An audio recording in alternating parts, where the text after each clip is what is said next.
Roman bishop sits in the window of his episcopal home on the North African coast. It is late afternoon. He looks out at the sun setting over the Mediterranean and watches the waves break along the shore, sand piling into disordered heaps.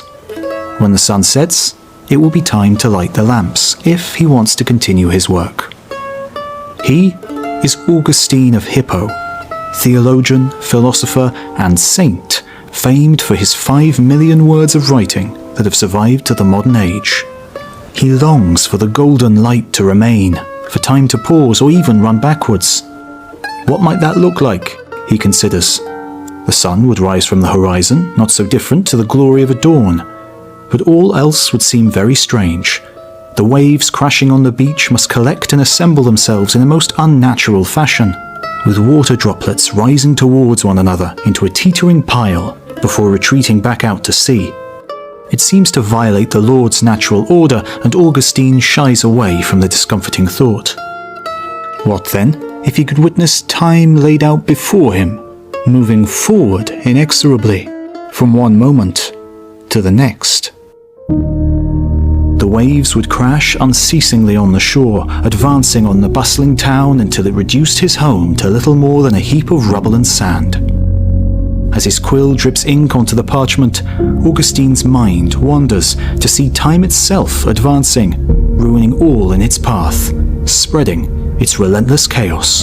The present world of man crumbles to meaningless piles. The thriving natural world eventually decays to nothing more than dust in the wind. And in the sky, stars wink out one by one, until there is nothing left by which to measure the passing moments. With nothing more for time to devour, would this finally be the end of the voracious beast itself? What then is time, if not the inevitable march of disorder, the inevitable destruction of God's structured universe into nothing more than an eternal pile of sand? Shaking himself from the darkness of his waking dream, Augustine finds it truly is darkening outside. With the last glimmers of the setting sun, he breathes deeply and scratches out his final words for the day. What then is time? But had Augustine really been able to see into the future and probe the minds of modern scholars, he would have seen that his dark imaginings were not only accurate, but substantiated by the highest theoretical physics and cosmology. The hungry beast of time, powered by ever-growing entropy, is unstoppable and relentless.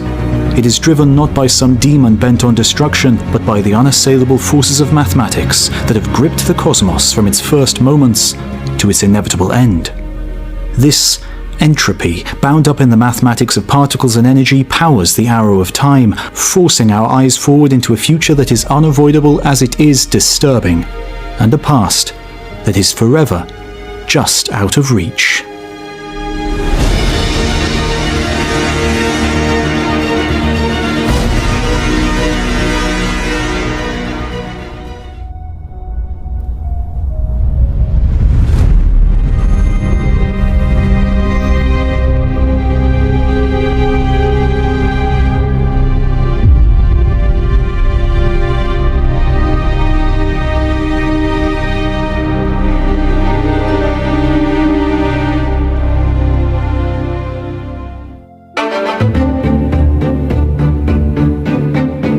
Some 1.5 millennia after St. Augustine found his words lacking on the subject of time, the industrial English city of Manchester was preparing to manipulate it.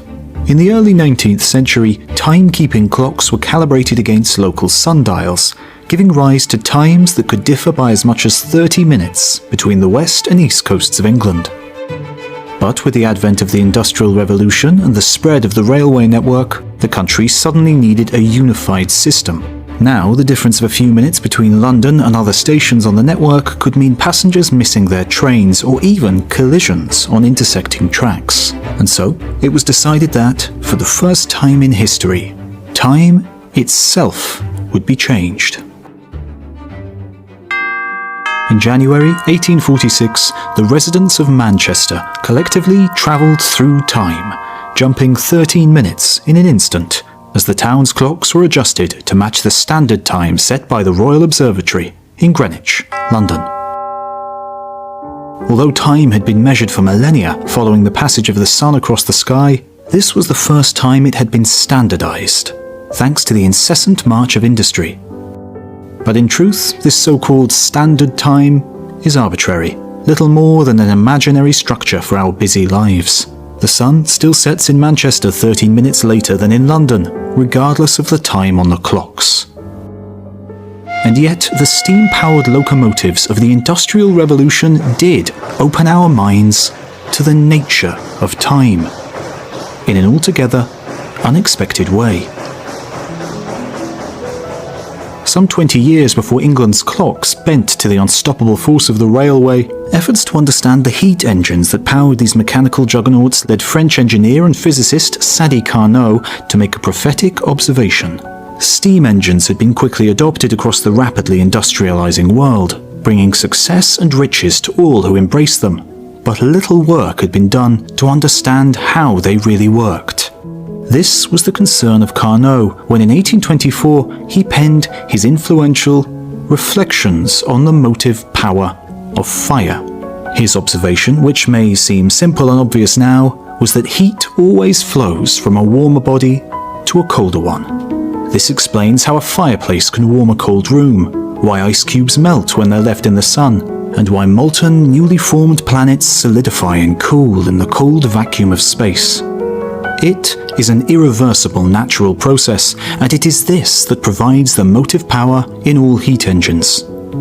In this, Carnot laid the foundation for the theory that was to become the second law of thermodynamics. This law was developed over the following century until it was brought in line with our evolving physical frameworks. Now, we recognize that not just heat, but all systems move in a single direction, one that will decrease the free energy of that system. Today, we describe this change in terms of entropy, a mathematical way of measuring the amount of disorder within a system. Specifically, it measures the number of possible ways that a large-scale, macroscopic structure can be created from its microscopic components. A train locomotive is a highly ordered structure. There are very few ways of arranging all the component parts to create a functioning engine, and so we say that its entropy, its measure of disorder, is low. A heap of wreckage in a railway scrapyard may have the same components as the locomotive, but piled on top of one another in a disordered heap. There are many ways of arranging the scrap to make the same chaotic pile. Because of these many possibilities, its entropy is by definition high. What's more, entropy always tends to increase. A functioning train locomotive, if left for long enough, will always become a disordered pile of wreckage. The chances that a heap of engine components will spontaneously group together and assemble into a fully functioning train are infinitesimally small. Entropy always increases. Everything tends towards disorder. So when coal burns in the locomotive engine, it changes irreversibly from a structured lump of energy-rich carbon to a disordered pile of inert ash, while its free energy is dissipated into the engine's boiler as heat. This fundamental property of our universe is not only the reason for steam power's success, but also the basis for all of time itself. This unstoppable change in entropy in everything around us provides us with a way of distinguishing one moment from the next.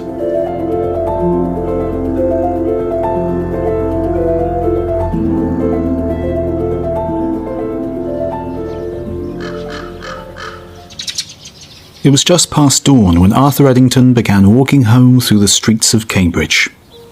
He'd spent the night peering up at the stars from the university's observatory, and his head was still filled with wheeling points of light as he tried to make sense of their celestial motions. Suddenly, he was pulled sharply out of his musing not far from the door to his apartment, as a stern-faced woman resolutely blocked his path. She held out a white feather, its soft, downy barbs catching in the morning breeze. He knew better than to resist. Taking the feather, he smiled politely and neatly sidestepped her. Moments later, just inside his home, Eddington shook off his coat, hung up his hat, and added the feather to the growing pile on the mantelpiece. It was 1917, and Arthur Eddington was a Quaker and a pacifist. According to society, that made him a coward. But Eddington was no coward when it came to grappling with the mysteries of the cosmos. He became a world leader in gravity and relativity. In 1928, he wrote an ambitious book that made the concept of entropy accessible to the layman for the first time.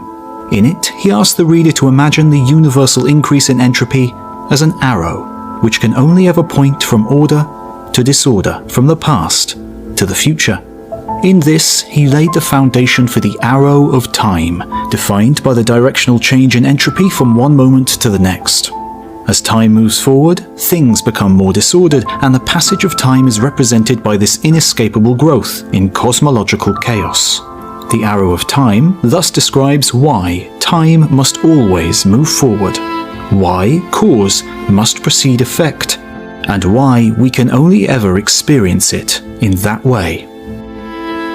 Time travel has become an immensely popular trope in science fiction, bending our minds with the paradoxes it creates. To travel backward in time, one must experience the universe in the unsettling improbability of decreasing entropy, of things spontaneously becoming more ordered. Waves uncrashing on a beach and backing away from shore, and heaps of wreckage self-assembling into functioning engines. Not only does it seem unnatural, but it violates the arrow of time that rules the universe and our own experiences. Even if one travels instantaneously backwards and then continues to experience time forwards from a point in the past, it becomes impossible to define a consistent, universal arrow of time.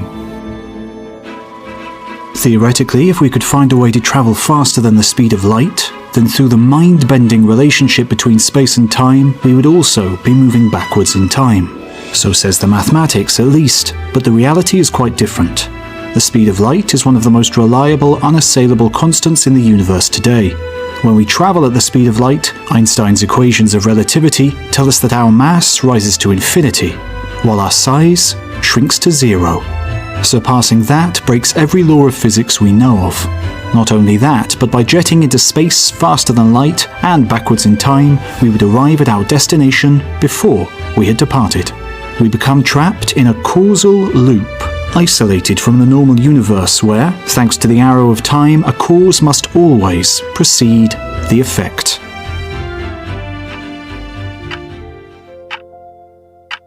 Stephen Hawking was so certain that reverse time travel would not be possible that he held a party on the 28th of June 2009, for which he only issued invitations the following day. The only way a guest could attend was if they travelled backward in time. Nobody made it, and Hawking was left alone with 10 bottles of champagne. Travelling forward in time is another matter. It's easy. We do it all the time, experiencing 1 second of the universe for every second of our lives. We can even do it at an accelerated pace if we stray too close to a black hole and are gripped by the space-time altering forces of its enormous gravity. Skirting close to the event horizon of a rotating black hole about 8 times as massive as our Sun, we can zoom forwards in time 60,000 times faster than our companions on Earth. We can jump forward 17 Earth hours in a single second of our own lives. The arrow of time dictates only the direction, not the speeds that one may travel. This directionality, sometimes called non-symmetricality of time, is an oddity that sits in contrast to most other physical laws within our cosmos. For example, gravitational attraction looks the same wherever or whenever you happen to observe it, and two particles in a gas behave almost like solid steel balls, conserving their energy and speed as they collide and rebound. These collisions would look the same whether played forward or in reverse. Thus, the arrow of time does not result from the movements of individual particles, as these are governed exclusively by the symmetrical laws of physics. The increase in entropy and the passage of time is not an inevitable consequence of our known physical laws, but it is an inescapable feature of the universe we inhabit. Reconciling these two facts remains one of the great unanswered problems in physics. Some have even suggested that the very existence of time is an illusion, a consequence of our inability to perceive the world in all its detail. In the early 19th century, French philosopher and physicist Pierre-Simon Laplace contemplated the existence of an omnipotent individual, a veritable demon, who could know the precise position and momentum of every atom within the universe, and thereby calculate the nature of the cosmos for any point in the future or past. Could Laplace's all-knowing demon ever really exist? The symmetrical natural laws of the universe suggest yes, but entropy and time suggest otherwise. The irreversibility of time, created by the dissipation of energy and the increase in disorder within a system, makes it impossible to make such rigid predictions about the past or the future.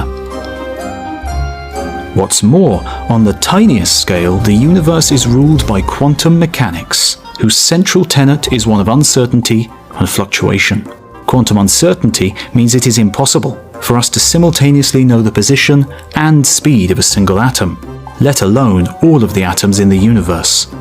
If we could, then the entropic measure of disorder would cease to have any meaning.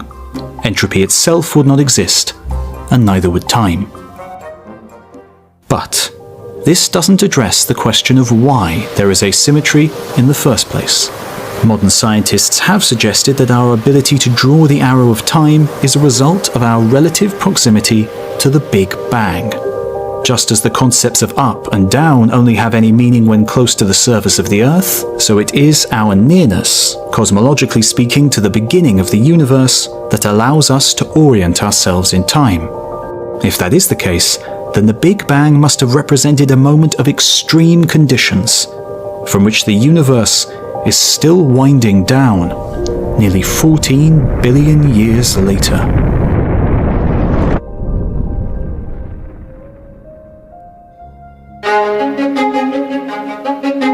Ludwig Boltzmann never stayed in one place for very long. Throughout the late 19th century, he moved from post to post, in Vienna, in Graz in Austria, in Heidelberg in Germany, and in Berlin.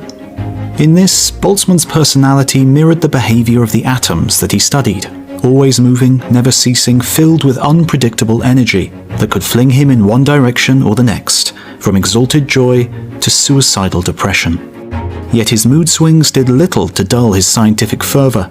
He was a pioneer, ahead of his time in his atomic vision of the world, developing an entirely new field of science: statistical mechanics. With this, he created a framework to understand the unceasing growth of entropy for the first time. Simplistically, he imagined colliding particles as balls on a billiard table. The physics and geometry of the collisions are predictable, providing you know the speed and angle of impact, and the usual natural laws apply. But the more collisions there are, one after the other, the more disordered the table becomes. It becomes increasingly unlikely that the continuing collisions will result in an ordered pattern. Not impossible, but spectacularly unlikely. It might happen once, but to travel against the flow of time is asking it to keep happening, and is against all the odds. He argued that the second law of thermodynamics, and by extension the arrow of time, was a statistical necessity, a result of the fact that disordered states are much more likely than ordered ones, even in a world governed by uncaring, symmetrical, natural laws. Tragically, under a barrage of criticism for his mathematical treatment of existence, he committed suicide before his theories could be proved correct. Today, if we visualize the universe as an infinite billiard table, then the ever-growing entropy that defines the arrow of time shows that we are still within sight of the beginning of the game. The universe must have begun with a higher degree of order if we are still statistically approaching randomness. But, based on what we know about the earliest moments of the cosmos, this seems counterintuitive. A homogeneous soup of protons and raw energy at first glance seem much more random and disordered than the stars, galaxies and humans that exist today. How could a uniform universe have lower entropy than the organized one of the present? It is in fact possible to calculate the entropy of the early and modern universe using the so-called Boltzmann constant. At the Big Bang, the entropy of the compressed, radiation-filled baby universe was by no means low. It was 10 to the power 88 times the Boltzmann constant, a 1 followed by 88 zeros. In contrast, the entropy of the universe today is a 1 followed by 103 zeros, some quadrillion times higher. So the entropy of the universe has indeed increased, but the starting point was not as low as we might imagine. It turns out that the order that we humans are so attuned to actually has very little impact on the overall entropy of the universe, and 14 billion years of time has barely changed the entropy of the background radiation that's been there since the beginning. Entropy has increased by a factor of a quadrillion because of the addition of one particular structure: black holes. These mysterious objects that reside at the center of galaxies and which are lurking darkly elsewhere throughout space are the result of vast amounts of matter being packed into a small space. They contain so much matter, so many particles, that there are almost limitless ways those particles can be arranged to still create the same massive, lightless hole in space. This alone is enough to make a significant impact on the entropy of the entire universe. The black hole at the center of the Milky Way galaxy alone has entropy that is 1,000 times greater than the entire universe just after the Big Bang. With time, natural physical laws of gravity will drive the creation of more black holes and cause existing ones to grow, driving the entropy of the cosmos ever higher and driving time's arrow forward relentlessly. But not, as you may think, forever.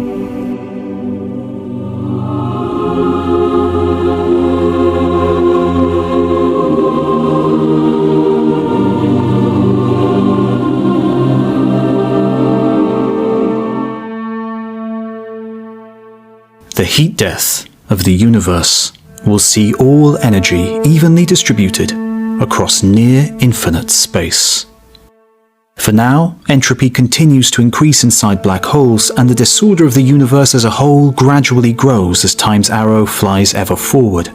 But one day, trillions of years from now, black holes will have swallowed every last particle in the cosmos, and they themselves will have evaporated away. Nothing can survive this inevitable end when all energy and matter is no more. Overall, entropy will be as large as it is possible to be, a white noise of randomness in ultimate equilibrium. And since time cannot flow backwards, it will stay that way, forever. Without any change, time ceases to have meaning. This truly is the end for time, a cold, black, empty universe existing outside of time and space as we understand it.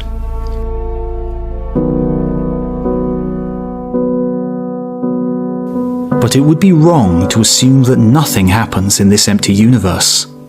Entropy might have reached its maximum value, but that only means that there are a near infinite number of ways that the universe can be arranged. The physical stuff of the universe can fluctuate through these random permutations, and so the entropic equilibrium is a dynamic one. The universe as a whole may not become any more ordered, but statistics suggest that small fluctuations could create pockets of organization at random. When tossing 100 coins, it's extremely unlikely that all will show tails, but it's not impossible. And since this most random universe at the end of its life is effectively eternal, there is plenty of opportunity for random tosses to give any result you can imagine. Modern physicist Sean Carroll has used this principle to write a potential origin story for our own cosmos. Suppose a universe has lived its life and met its entropic end many billions of years ago. The result would be an unchanging, timeless parent universe with random local fluctuations in entropy. One of these fluctuations might just configure its energy in such a way as to create a highly compressed pocket with inexplicably low entropy. A baby universe, with the billiard balls figuratively set, ready for the first break. This, Carroll argues, could be the beginning of our Big Bang, and the beginning of our arrow of time, created as a hiccup from a timeless parent.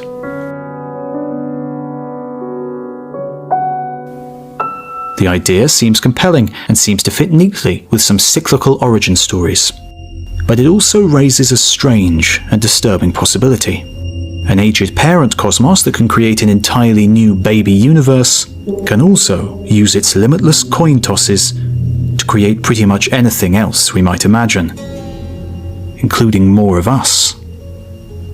And new us, as opposed to entire universes, require far fewer coin tosses. More specifically, bodiless human brains drifting alone through space. This so-called Boltzmann brain, named after Boltzmann's work, is part of a thought experiment that looms over our current theories of eternal maximum entropy. It seems vanishingly unlikely that a cold, empty universe could create a human brain, replete with thoughts and artificial sensations and memories, but it truly is one of the permutations that the maximally disordered cosmos can cycle through. Given enough time, this seemingly impossible permutation could spontaneously appear. Given an even longer amount of time, it could happen over and over again. Given the eternal end to our universe, statistically speaking, Boltzmann brains are inevitable. And in fact, in purely statistical terms, actual humans, with the added complications of physical bodies existing in the actual universe when it is nearly 14 billion years old, are vastly less likely than Boltzmann brains in an empty universe that has been cycling through random permutations for hundreds of trillions of years. It follows that, statistically, our thoughts and experiences are much more likely to be an illusion of a fictitious universe conjured by non-corporeal Boltzmann brains than they are true reflections of the cosmos so close to its birth.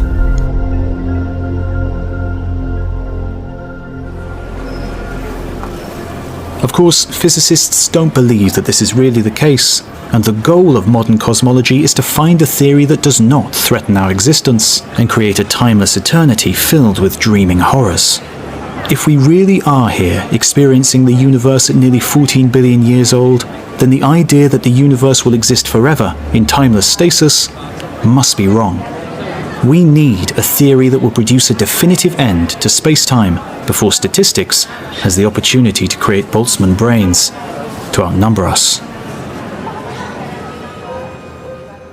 There are possibilities being actively pursued at the very bleeding edge of theoretical physics. A contracting universe that leads to a big crunch and rebirth, multidimensional string theory brain collisions wiping us out. The search continues in hope. And so, St. Augustine could not have known how right he was when he wrote that time evades definition. Arthur Eddington could describe the arrow of time, but he couldn't truly comprehend it. Boltzmann, for all his troubled brilliance, only created a statistical demon that continues to threaten our reality. And even today, modern physicists have no definitive explanation for the beginning or end of time. Which raises the grim thought. Perhaps all of these influential minds were really no more than that. Minds floating aimlessly through space, dreaming of a universe they could almost understand. And yet more likely, perhaps our own memory of these scholars is a fiction concocted by our single Boltzmann brain, drifting in an eternal, timeless universe. Or perhaps, sometime sooner, theoretical physics will find the answers we seek. For the sake of our reality, we can only hope that it does.